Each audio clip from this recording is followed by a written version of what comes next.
Good morning and welcome to Fat Cow Farm. Now, what I want to do this morning is organise a new bee shelter. So I've been having a lot of dramas with keeping the bees dry, especially with the rain that we're getting. So we're not getting that slow sort of drizzle rain. We're just getting full on pelt, like full storms. And so like even during the week, what did we get? We got 42 mils, all in about 2 hours. You know, like it's just insane. And so with all the provisions and everything else that we're sort of working around, what I'm finding is that the bees themselves are really struggling with that instant downpour. And so what I want to do is relocate the bees, and I'm going to put them up here in the bee paddock, and in the goat paddock.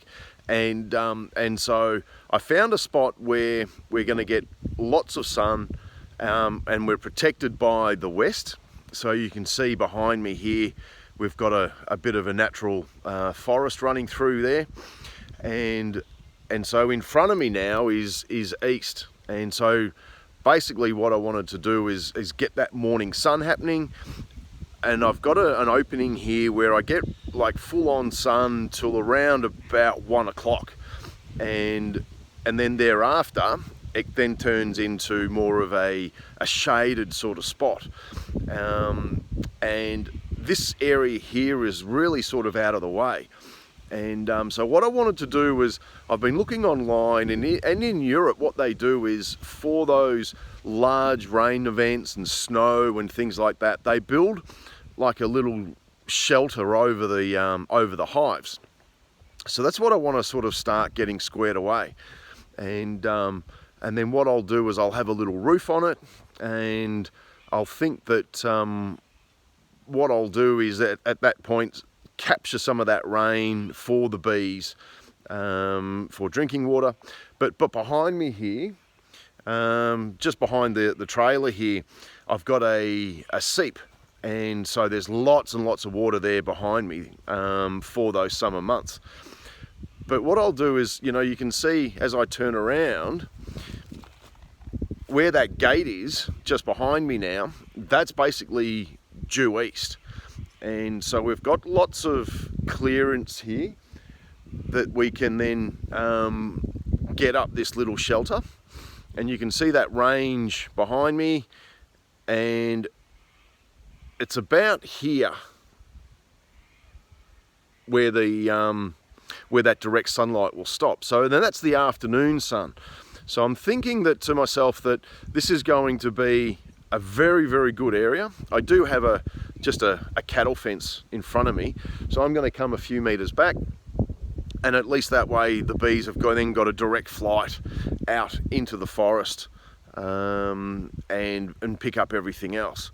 So this is the project for, I suppose it'll be, you know, it'll run for the next few couple of weeks. I'll get a few things sorted out. And so what I wanted to do is basically just in front of the little 4x4 there, this is where I'm going to sort of put the shelter. And it'll be a simple construction, 4 posts, something very similar to that for everyone who knows the channel, like what we do for our pump houses and things like that. So it's going to be high enough for me to stand in, because we run the flow hive, so we'll need a lot of access from the rear and high access. And then I'll drop it towards the front and then put a gutter on it, and we'll capture that water. And I don't know, I'll find some sort of trough or something like that I can put into the ground here, and then I'll fill it full of rocks. And so that the bees have got a very quick water source, and safe. But as they forage, you know, they can go back into this forested area, and pick up water from the seep.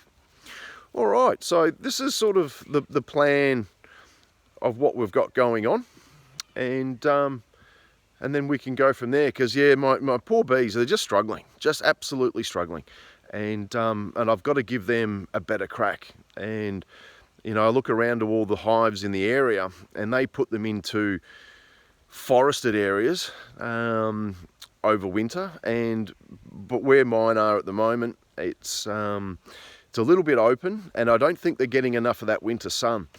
And look, I'm only a new beekeeper, and so this is where it all starts happening. So it's all trial and error. So what I want to do is, like I said, is build this shelter and have space to increase. So, you know, I'm probably looking at maybe 4 or 5 hives into this little bee hut or shed, and then at least that way we can sort of still maintain our honey production. All right, so I'll get a few things marked out, and then we can go from there. So I'll see you soon. All right, so here we are. I've got the frame all set up, ready for the basically the roof to go on. As you can see, I've left it long out on this side here, so depending on where the sheets fall, I can then cut them down. But as I was going through the process of thinking about our hives sitting on this shelf here, I was thinking more about cooling over the summer periods. And obviously, you know, halfway through the design and everything else that in my mind, what I thought I would do is actually offset the walls by about 200 mil. And what I was thinking is it was going to be more like a wind catchment. So when the wind blows, I'm going to have an opportunity to actually capture some of that breeze, especially over the summer months. Now, I think you could probably pick it up here, this side here.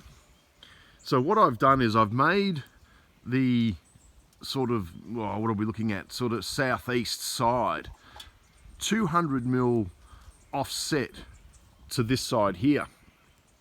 And so that with the northerly breezes, as they're coming through, I'm going to be able to, hopefully, my theory was that we're going to capture some breeze, because these walls will be closed off at either end. And and then obviously with the sort of the northwest side, again, that's offset, the 200 mil, so I can get some of those cooler breezes coming through. So the bees are going to be coming out from this section here, and then that's the flight path before they hit the fence. So there's going to be plenty of flight path for them to sort of come in and out. And then I've got it raked up at the rear so that I can stand and do all the things that I need to do. But with the fall of the roof now, and this is where the gutter will come in, is that I don't want the rain coming off the tin and just basically making like a waterfall for the bees to fly through. I want to keep that clear as possible. So if they are flying out and foraging while it's a little bit rainy or wet, they don't have to worry about getting hit by water coming off the roof. So anyway, what I'll do is I want to get this roof on, and I'm going to have to think about some sort of material for the base. I'll just have to see what I've got lying around, and then because of the offset, I'm going to have to sort of put like a curve or something in it just to sort of finish it off, and then go from there. So I'll get this roof on now, and then that way I can then work out what's happening for this length here. Ideally, what I wanted to do was just bring the roof out 200 mil off the side. You can see that there. And then we're pretty much ready to rock and roll. All right, so I'll get this roof on, and I'll come and find you, and I'll see you soon. All right, so we've got our walls up and our roof is on, and our little fascia for just to ping the gutter on. Now everything's sort of coming to plan, and what I've done is I've just put what our old hives inside, and you can see that it's only got the brood box on, so there's another section to go on top. But in saying that, it's still getting the afternoon sun, and it's now just ticking over 1:30, so that's winter. Summer, that'll be around about 1 o'clock. So it'll be about 2 o'clock now that I would think that would start losing the direct sunlight, which is that afternoon summer sun is what I'm really worried about. But it's all come together really, really well. Now, let's call it the wind catchment blade walls, that's worked out a treat. And so I'm happy about the way that that's all come together. And I've just got to finish off the base for the hives to sit on, and then we can go from there. But what I'll do is I'll turn the camera around and we'll have a bit of a walk through. So I'll see you soon. All right, so as you can see, what we mentioned before, I've just got one of our old hives in place, and that's still catching that sort of, what are we, about 1:30 sort of sun. So that's working out a treat. Now we've got all our roof and everything on, so that's all just now ready for the gutter, and we've got our sort of wind break on the sides there, just to stop a lot more of that like sort of hot heat from summer, but also too, now that we've got that roof on, and you can sort of see that, you know, we're well protected on either side. And so yes, we've offset the walls, but the roof line is then all square, so I've sort of extended it off both sides. So, you know, we're sort of long at this end and short here, and then it's the opposite at the far end. And then we've got plenty of space to stand up behind the hives and to work within it. So, you know, we can come here and work, whatever it may be. The roof's high enough, and so, and the other concern that I was thinking about, but it's worked out all right with the measurements, is that once we put the brood box on top,